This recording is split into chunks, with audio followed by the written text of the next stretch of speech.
अस्सलामुअलैकुम दोस्तों, की हाल चाल है जी। उम्मीद आ तुसी सारे खैर खरीत नाल होंगे।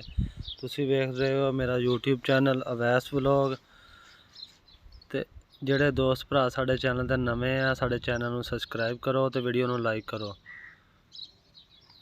अज दा रेट आ जी गल्ला मंडी फोटाबाज दा कपास दा 8000 तो लैके 10,500 तक अज गल्ला मंडी फोटाबाज दे विच कपास दा रेट आ।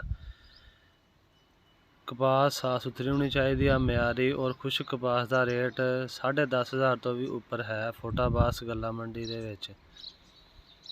ते साडी अपने चैनल ते जेड़े तमाम दोस्त जेड़े नवे आ उन्होंने रिक्वेस्ट आ, साडे चैनल नू सबसक्राइब करो तो वीडियो नू लाइक भी करो और शेयर करो। मज़ीद तुहानू इस तरह दी वीडियो साडे चैनल ते मिलदियां रहनगियां ज़रई अजनास दी कीमतां दे बारे। तो जेड़े भी दोस्त भरा साडे चैनल ते नवे आ, साडे चैनल नू दोस्तों सबसक्राइब लाजमी करो ते दुआवां च याद रखियो। इहदे नाल ही अपने भरा नू दो इजाज़त। अल्लाह हाफिज़।